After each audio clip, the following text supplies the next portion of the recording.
we compare where we are right now with where Ole Miss was just a year ago.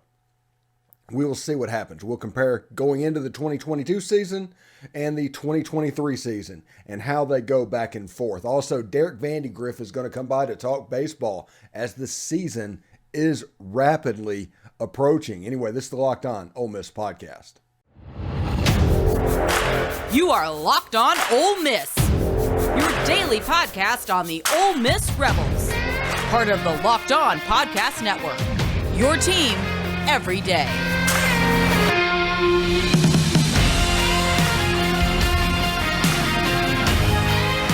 All right, welcome to the Locked On Ole Miss podcast. I am your host, Stephen Willis, and I do want to let you know that this episode is in fact brought to you by FanDuel Sportsbook.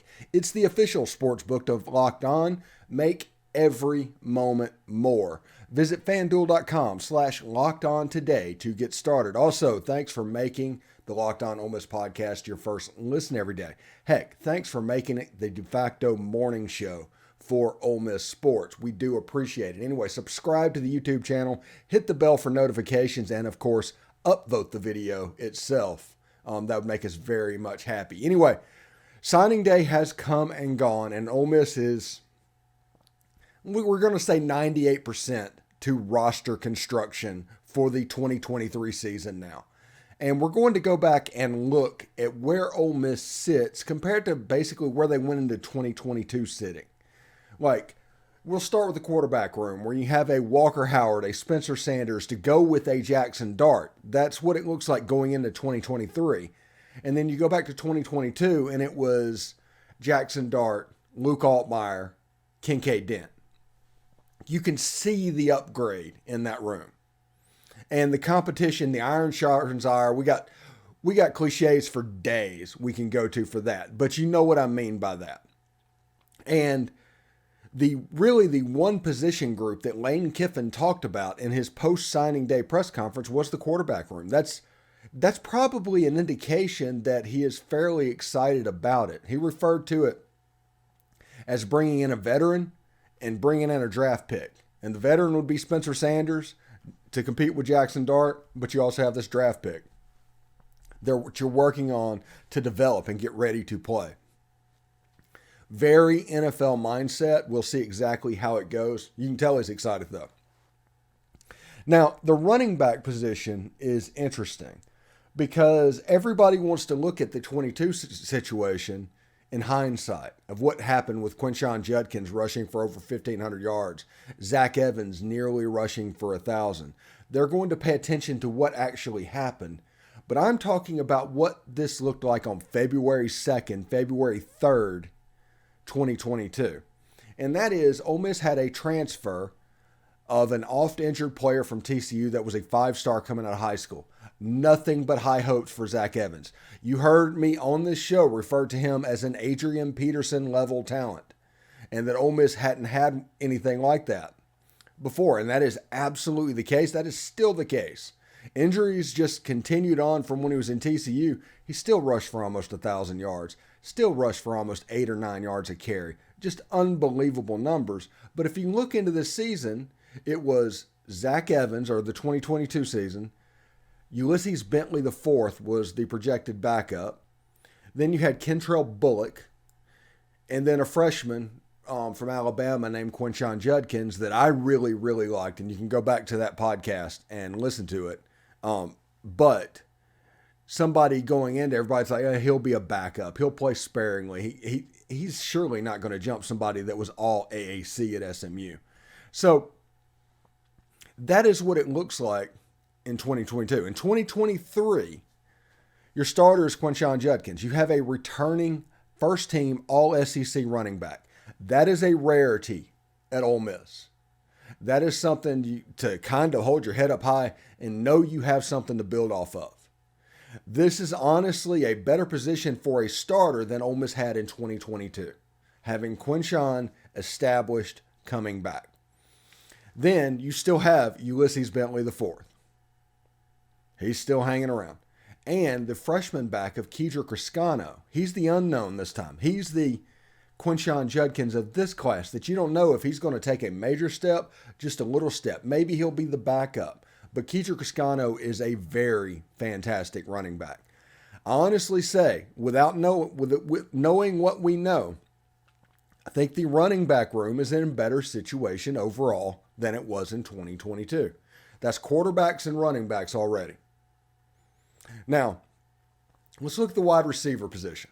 The wide receiver position is interesting because in 2022, you had Jonathan Mingo, who's down showing out at the Senior Bowl as we speak.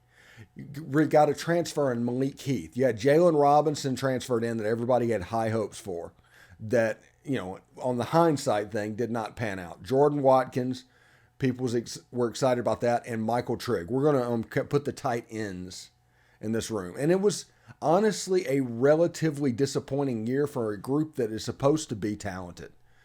Jonathan Mingo, good player. Malik Heath, good player. They actually had decent years during the season. But Michael Trigg didn't do what we expected. Jordan Watkins, I said many times, looked like an outside receiver playing inside. Jalen Robinson was hurt nearly the whole season. Now he's transferred to TCU. So, if you look at this year, you do lose Heath and Mingo, but you've replaced them with a Chris Marshall, with a Trey Harris, with those guys coming back. You have an Aiden Williams recruited in regular transfer, or regular high school signee that has a chance to be really special. He's the heir apparent to the number 1 jersey. On the inside, you still have Jordan Watkins a year on. You have Caden Lee, high school player that came in. J.J. Henry going to try and make plays at that position. At tight end, though, this is the major piece of the puzzle.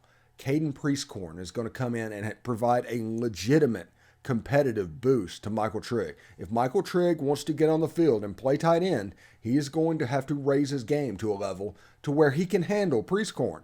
And that, in turn, is going to make Trigg better. So it's going to elevate the whole room as a whole. So right now, there may not be a guy that's Jonathan Mingo in that room.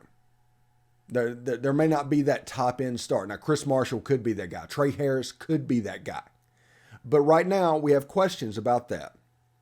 But if you look at the overall room and the ability for Prieskorn to elevate Trigg, a year in the system for slot receivers, which we didn't really have. The middle of the field was utterly not used in 2022.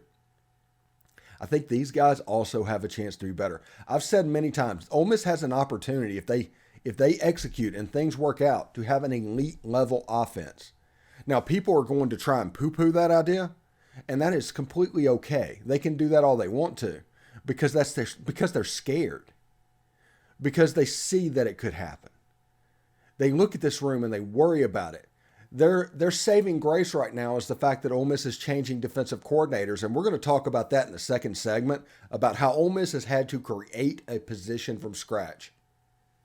They went around, they looked at it, and they said, okay, no, we need this guy, and we don't have this guy. So we will tell you about that in just a second. Right now, last thing before we go to break, the offensive line. Nick Broker going to the NFL, tackle, guard, 4-year starter, really good player. I think he was second-team All-SEC or third-team All-SEC by the time he left. Played tackle and guard. Ole Miss has answered by replacing them with 5 players, including a 4-star Bryson Sanders, the kid from Washington, Victor Kern, Quincy McGee, interior offensive lineman from UAB, both all-conference players at one time.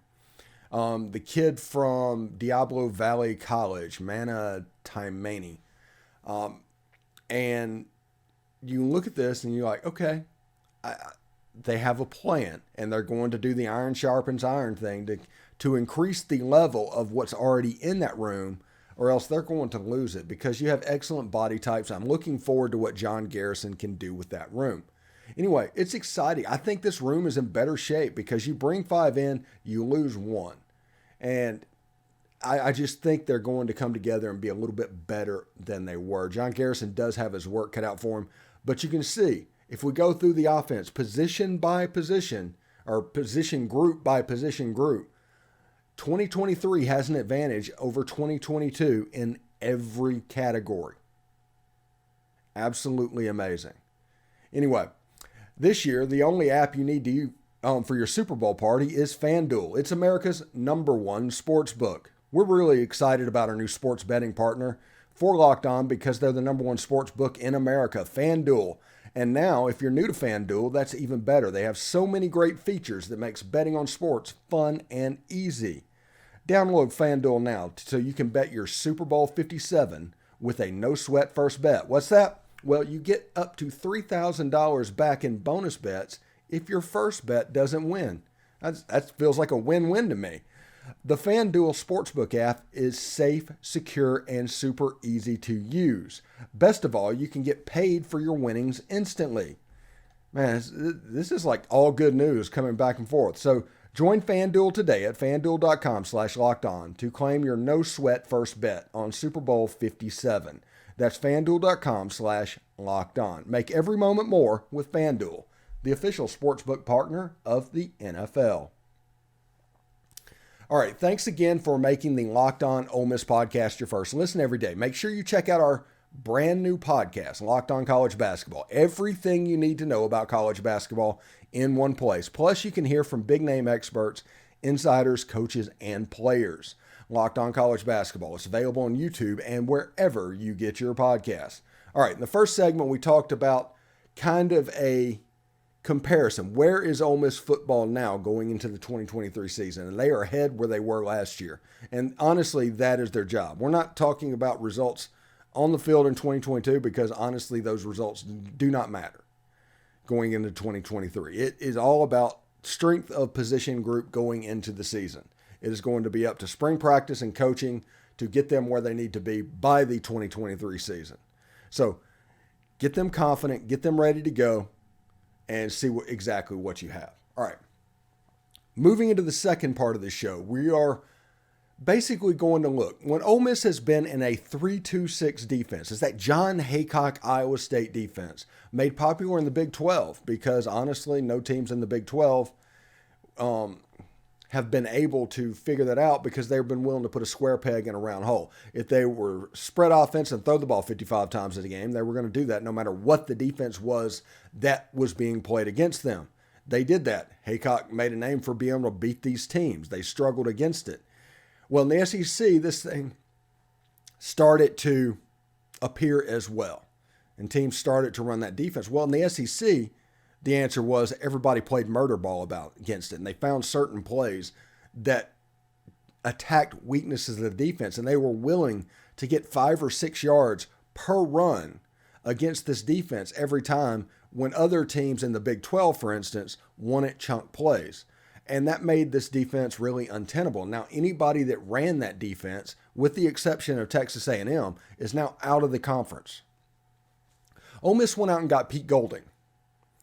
And whenever he got hired in mid-January, it became a sprint where Pete Golding had to quickly look at film because the transfer portal was coming to a close in about a week, and late signing day was coming up, and any holes that he saw in the defense, this was their opportunity to address them before spring. Now, there's another transfer window after spring, but honestly, we don't know what's going to be in there.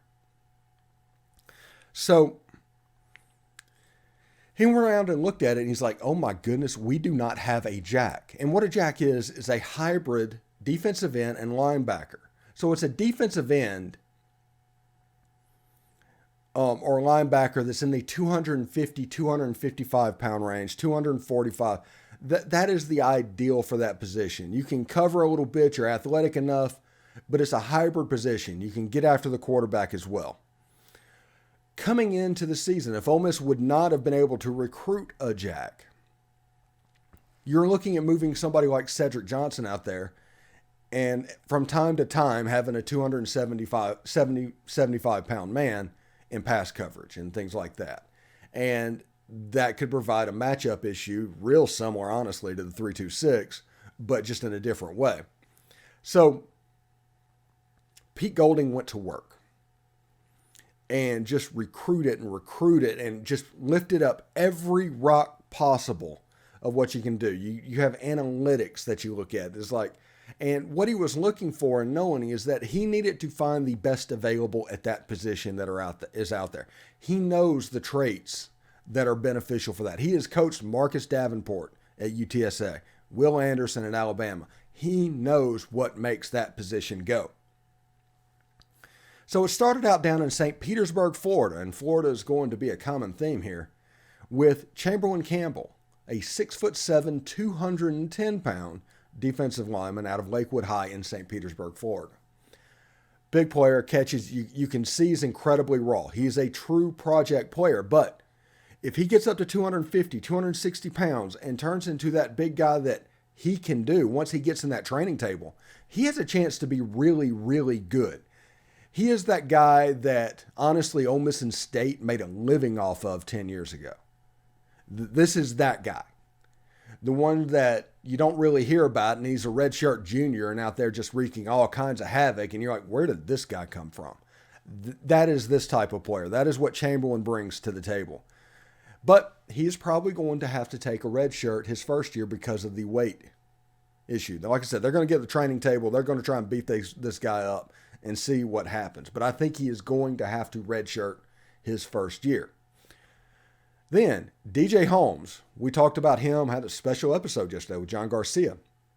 Talking about him, nation's leading sacker, over 50 sacks in 2 years. Now, people are going to talk about his level of competition. That is kind of going around right now. And that is because Florida does weird classifications. They do basically suburban, urban, and rural. They divide them up like that, and then they do them like divisions in there. So the town that they're in is like Glades, Central Glades Day, Pahokee, those three high schools. But that little cluster area is about 40,000 people, okay? 40,000 people live in that area. And that was in like 2006.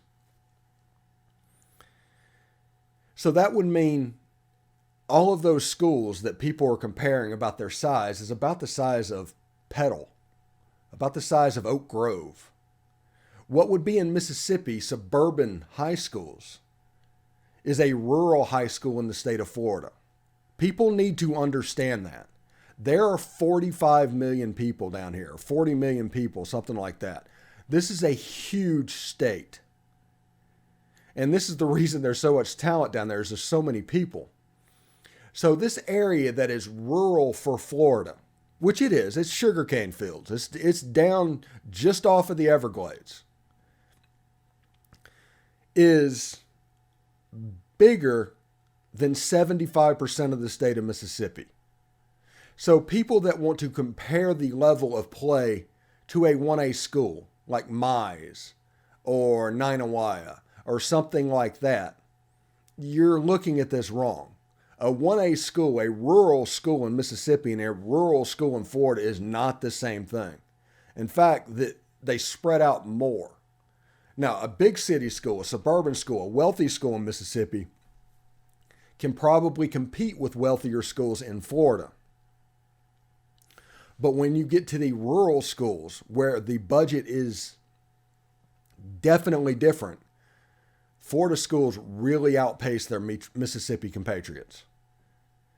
So I just want to be careful with anybody that wants to poo-poo on the level of competition that DeeJay Holmes competed in. Really good player. He did have 50 sacks in 2 years, and he was nominated for the Palm Beach area defensive player of the year for 2 years in a row. Really good player. And if he was 6'4", instead of, I know he's listed at 6'3", he's probably 6 foot. If he was 6'4" instead of 6 foot, he would be at Alabama or Georgia right now. And that's just the absolute truth. But because he is so squatty, as John Garcia called him, sawed off, the analytics aren't there. So he's going to be a mid-level 3-star because those analytics and size, the size speed metric is not quite there. But in a position like a jack that Ole Miss wants him for, like DeeJay Holmes could not go somewhere and line up as a true 4-3 defensive end. That's not his game. And in that system, he could not also transfer to linebacker. He is in a very specialized category that somewhere like Ole Miss with a jack is very much able to utilize. Him on one side, Centurion on the other, and they're, let's go. I can see how this defense is coming together, and it's going to be fun to see exactly what they do. Also, Ole Miss might not be done. At the time of recording, nothing is actually happening, but there's some rumors of possibly another jack that could come into the fold. So keep your ears open for 2023 for that. But it's really cool that Ole Miss basically had to create a position from scratch, and they had about 3 weeks to do it. Stuff like that really interests me. Might not interest everybody else, but it really interests me. So anyway, when we come back, we're going to have Derek Vandygriff, and he's going to talk all about Ole Miss baseball as the Rebels get ready to defend their national championship here pretty quick. I mean, it's a couple of weeks away. The national champion, Ole Miss Rebels, defending their title. Anyway, if you're looking for a delicious treat but don't want all of the fat and choices, then you've got to try Built Bar. And you might want to ask, what makes Built Bar so good? Well, for starters, they're covered in 100% real chocolate. That's right, real chocolate. And they come in unbelievable flavors like churro, peanut butter brownie, coconut almond. I mean, it's really good. I'm not sure how they do it, but these bars taste like a candy bar while maintaining amazing macros. And what's even better is that they're healthy. They're only 130 calories and 4 grams of sugar with a whopping 17 grams of protein. And now here's the best part. You don't need to just order from built.com like we've been telling you to do for months. Now you can head to your nearest Walmart, walk to the pharmacy section and grab yourself a box of Built Bars. You can pick up a 4-bar box of cookies and cream, double chocolate or coconut in the pharmacy section. Also, if you're close to a Sam's Club, run in and grab a 13-bar box with our hit flavors, brownie batter and churro. You will thank me later. It's not just go to built.com, though you can still do that and order a box. You can now go to Walmart, you can go to Sam's and handle that. It's a really, really good deal. And honestly, I'm pretty excited for Built and everybody that is an option. All right, thanks for making the Locked On Ole Miss podcast your first listen every day. We are free and available wherever you get your podcast, including YouTube. Do us a favor, subscribe to the YouTube channel, hit the bell for notifications, comment on the video, and upvote it. That'll make us very happy. Derek Vandygriff is here for his weekly Ole Miss baseball report. But before we get started on that, Derek, Jameer Lewis, a freshman at Southwest Community College, has just committed to Ole Miss or signed. It looks like he will be here for spring. So it may be a transfer portal type thing instead of an LOI type thing. But this is another Jack linebacker. So out of the 4 signees that Pete Golding got in the late period, 3 of them are Jack linebackers. If you look at his highlights on Huddle, I mean, he's a pretty exciting player. He's got 3 years of on-field eligibility. He's just a freshman this year. So I think this should be pretty cool. I just wanted to say this before we get into the baseball stuff because it broke before we recorded. Yeah. That's, if anybody's been keeping up with, the Locked On podcast, that's one position you've talked about for a while now, right? That Jack linebacker position. It's obviously something that Pete Golding and that staff has really looked at to try to upgrade there. And, he does look like a pretty impressive player. And kind of like you said, having the 3 years of eligibility out of JUCO, that's something you don't see a whole lot of anymore. So, hopefully he can come in and make an impact for us. Yeah, exactly. And if people watch today's show, the second segment of today's show is about how Pete Golding is essentially having to create that position at Ole Miss. And that's why it was so busy in this late signing period area. Let's move on to baseball. The defending national champions, I do still like saying that, and we can say that for a little while longer. We can say it for another several months, and as a matter of fact, I can promise everybody that's how this show will open every single week when I'm on this podcast. The defending national champions, and they have an interesting schedule set up for them this year. Talk about that a little bit, Derek. We basically play 2 Power 5 schedules, which is kind of odd, really. We open up with Delaware State here in a couple weeks, but after that, every weekend series before we get into SEC play, it's all Big Ten. You know, we as soon as we get done with Delaware State, we get Maryland coming into Oxford, and that is a huge series for us. They're a top 15 team in the country. They're the overwhelming favorite to win the Big Ten Conference, and so that's a really big series for us coming in. And right after that, we go up to Minnesota and play in the Cambria College Classic, which is a SEC Big Ten tournament up there, where Friday night we play, guess who? Maryland again. So we get them for 4 straight weekend games. And then we play Minnesota on Saturday, Nebraska on Sunday. And then when we come back from that, we end up playing Southern Miss in the midweek game, and then come home for 3 games against Purdue, who got off to an incredibly hot start last year before fading off. You know, this isn't your standard non-conference schedule that you see most teams play. You know, we're playing Power 5 teams week in, week out outside of Delaware State to open things, and not only Power 5 teams, but really good ones too. Like I said, Maryland is a very good team. They're the overwhelming favorite to win the Big Ten. Certainly a team that you're going to see come postseason time, possibly even hosting coming up this year. So, you know, that's a heck of a scheduling job, one way or another, however you want to look at it. It's either a good one or a bad one, I guess. But you're going to find out pretty quick what these Ole Miss Rebels are made out of. And, you know, even after that 3-game set with Maryland, when they come home, we go with the midweek games, and we play 2 against La Tech, who's a pretty good group of 5 team this year. You know, they've always been pretty consistent. I think they hosted a regional 2 years ago, if I'm not mistaken. Had a pretty good year last year too. That's a program that's always one of the better group of 5 programs in the country. And, you know, we welcome them to Oxford, and then when we get into SEC play, which I know we're going to get to here in just a minute, man, you had better strap up, because it is some tough sledding for the Rebels when we get into the conference. Well, we talk about that other than the Delaware State game, which is kind of the get right weekend, it sounds like, getting into college baseball. Yeah. What does the pitching rotation look like behind Hunter Elliott?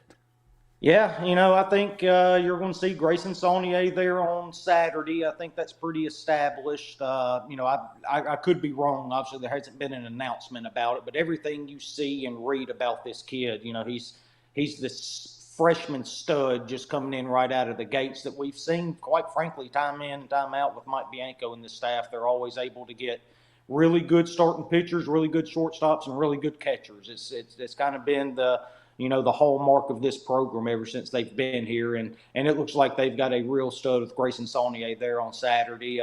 We talked about him a little bit Tuesday in the Twitter space, if y'all tuned into that, but you know, he's a guy that will consistently sit in the mid-90s, 94, 95, and with the ability to get up to 98 miles an hour. You know, he's a real live arm from the right side of the mound, and the slider's where he's going to make his money. I know I said it on the last podcast, but I mean, when people actually get a chance to see this thing, I mean, it's a very impressive pitch. It's going to get a lot of people out. His big thing is making sure he comes in and learns how to pitch. You know, this is the SEC. This isn't high school. You're not going to come in and blow everybody away and be able to rely on your fastball. You know, it's kind of like if you go back to Gunnar Hoagland's freshman year, that's kind of what he thought he would come in and do, right? He would come in and throw his fastball, mix in a breaking ball here and there, and just be able to get guys out, but he always threw it in the zone. You got to be able to trust your stuff, throw it out of the zone, and trust you got enough movement, whether it be break, run on a fastball, whatever it may be, and then the change of speeds to get guys out and to make them chase and swing and miss a little bit. And that's what got Gunnar in trouble his freshman year. But after that, we saw the results of him. He was an absolute stud from his sophomore year on. And then after that, it's kind of a toss-up. You know, you've got another really good freshman, JT Quinn. He'll either work into the Sunday or the midweek rotation. And Xavier Rivas, the transfer out of D2 Indianapolis. He's a lefty, kind of a crafty guy, upper 80s, you know, 87, 88, 89, but has a really good breaking ball to keep guys off balance, kind of try to keep them guessing a little bit. So if he can, you know, find a way to get hitters out, he's got scoring line on his defense a lot. And that's something that's really strong for this group, too, this year. You know, you look up the middle with Calvin Harris, Peyton Chatagnier, Jacob Gonzalez, and then you'll have Ethan Groff out there in center. A really strong group up the middle, which kind of plays into the hands of a guy like Xavier Rivas. You know, Going to the other side of the plate, Taiwan Malone the other day in an inter-squad game had 3 home runs. Just really killed the ball. If you looked at exit velocities off of bats, he was like 4 out of the top 5. And normally that's a Kemp Alderman type thing. Is there a real chance for Taiwan Malone to see the field this year? Yeah, well, one thing I thought was really funny about that you brought up, he had 4 of the top 5 exit velocities, but he wasn't number 1, and I'm sure you can guess who was number 1 that day, right? Yeah, right. But yeah, it's the same thing though. I mean, he hits the ball so hard when he makes contact. Taiwan's one of those guys that's really interesting going into this year. There's some at bats to be had at designated hitter. We've talked about it before. I kind of thought Will Furnace would be the leader going in to the year to get those at bats, and from what I've read, I think that is kind of the plan. But with a showing like that, you're going to see Taiwan get some at bats here in the non-conference slate, and and I think that's also something really important people need to remember during non-conference play. We're going to tinker with this lineup, this pitching staff, try to find roles not only in starting rotation but the bullpen, but also at the plate, getting guys to play different positions. You're going to see Kemp Alderman getting some games at catcher to spell Calvin Harris. They seem to feel really good about him being a backup catcher now. But yeah, Taiwan, going back to him real quick though, he's obviously a guy that has incredible power potential, kind of what we saw from Kemp Alderman his freshman year when he played sparingly, didn't hit super well, but Taiwan played sparingly but did hit really well, right? He ended up hitting 444, just not in a whole lot of at bats. And then when he did connect on it, you saw the exit velocities, and you saw that when he cranked out of the park earlier in the year last year too. So yeah, it'll be interesting to see him get in there, see if he can work his way in. I think one thing that's important to remember about Taiwan though, he doesn't have all those at bats, not only at the college level but the high school level. His junior season was canceled due to COVID, right? And then his senior year, he ended up tearing that ACL and ended up missing all the baseball season that year too. So, I mean, you're talking about a guy that's really only had, 9 at bats in 3 years between the high school and college level. So, and then he plays football too. So he misses all the, fall ball and stuff like that we do too. And so he's not working on it every day, but it's obviously very encouraging that he can go out there without getting that work and missing those 2 years of high school and still being able to put up the numbers that he did this past Saturday, 3 home runs and then 115-mile-an-hour single off the wall. Yeah, and it's also something to keep an eye on with Pete Golding coming in a new defensive system. He's probably going to have some spring practice work that he has to get in, because everybody needs to remember with Taiwan, if a player is on football and baseball scholarship, football is the one that's paying the bill there. So he is going to go over and practice a little bit in the spring. So we'll see exactly how that goes. Yeah, he absolutely will. But again, incredible power potential, a guy that can really hit if he's given the opportunity and he's able to figure things out. I'm sure here in the latter part of practices leading up to the season, they're going to be feeding him a heavy dose of changeup, slider, stuff like that, off speed, see if he can hit something besides a fastball. Yeah, exactly. Anyway, who are some of the new names for us to watch? I know we covered this a couple of weeks ago, but let's give it again for people a little bit later on since practice has started. Who does people need to keep an eye on? All right, well, I mean, right out of the gates at first base, Anthony Calarco is going to be your starting first baseman, transferred from Northwestern. A guy that can really hit the ball. I don't know if you saw the video of I think it was either this past weekend or the weekend before, they had him mic'd up, and he ended up having a really good inter-squad game that time.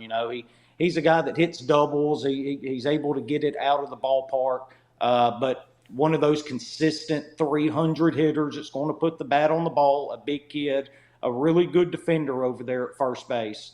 And then outside of him, you've got Ethan Groff in center field. We touched on him a second ago, a legit power speed guy that is a plus defender there in center that's actually going to end up, I think, pushing McCants out of center field. I think he's going to take over that role and push McCants to one of the corner outfield spots. So him batting probably towards the top of the lineup, I would guess.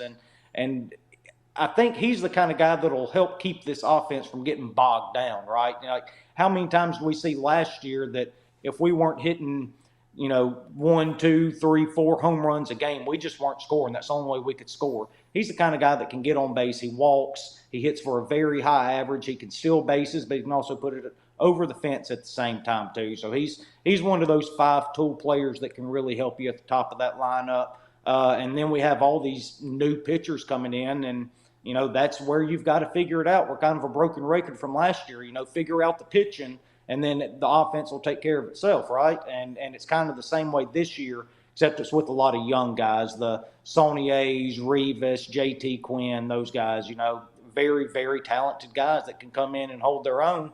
And it'll be really interesting, though, throughout the non-conference slate to see all of the roles these guys fall into.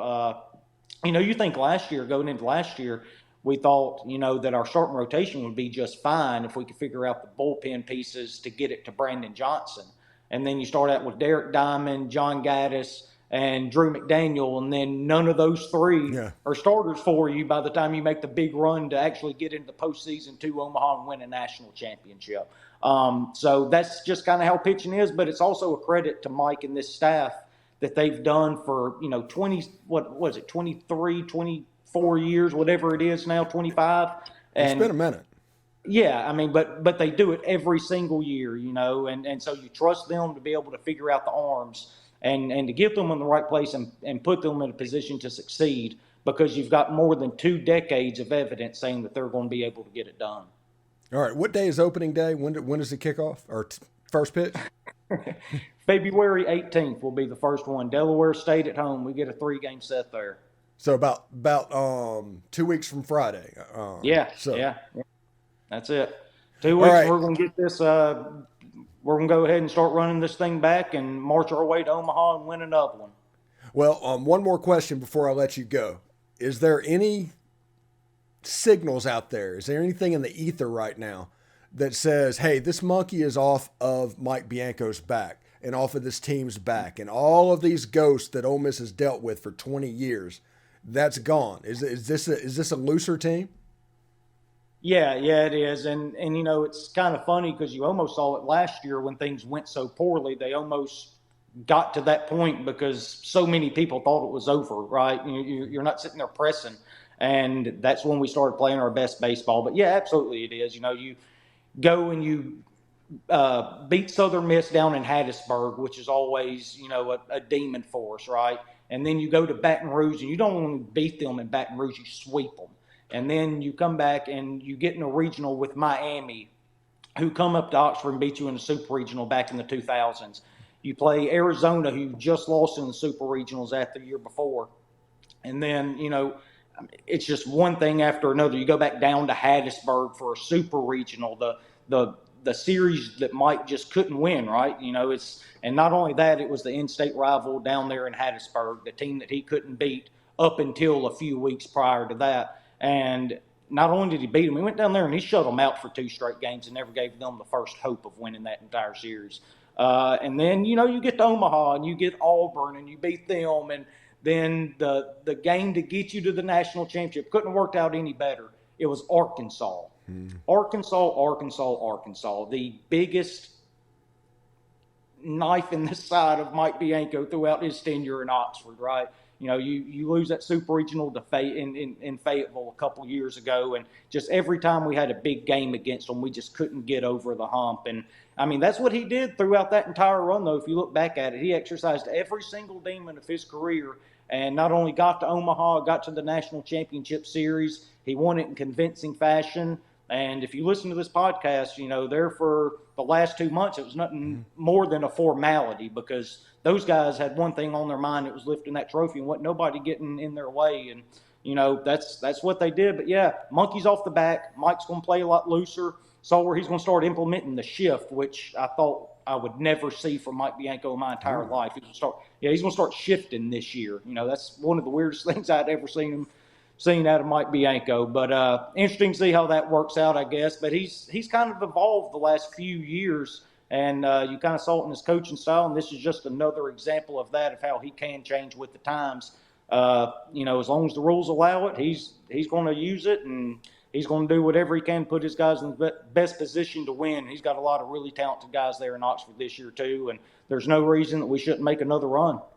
Are we going to get bearded Mike Bianco back? Man, I hope so. That was the best Mike Bianco. That was the best looking Mike Bianco there ever was. Beard, shaved head, and just go out there and raise a whole bunch of hell. Yeah, seriously, that was great. Anyway, thanks again for making the Locked On Ole Miss podcast your first listen every day. Thank you for making us your morning show for Ole Miss as well. But make sure you check out our brand new podcast, the Locked On College Basketball Podcast. It's everything you need to know about college basketball in one place. Plus, hear from big-name experts, insiders, coaches, and players. Locked On College Basketball. It's available on YouTube and wherever you get your podcast.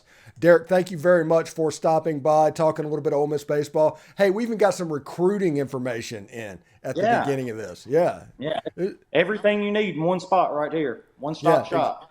I hope everybody enjoys their weekend. And, Derek, thank you very much for coming by here and hotty-toddy, man. All right, bud. Hotty-toddy. Hotty-toddy.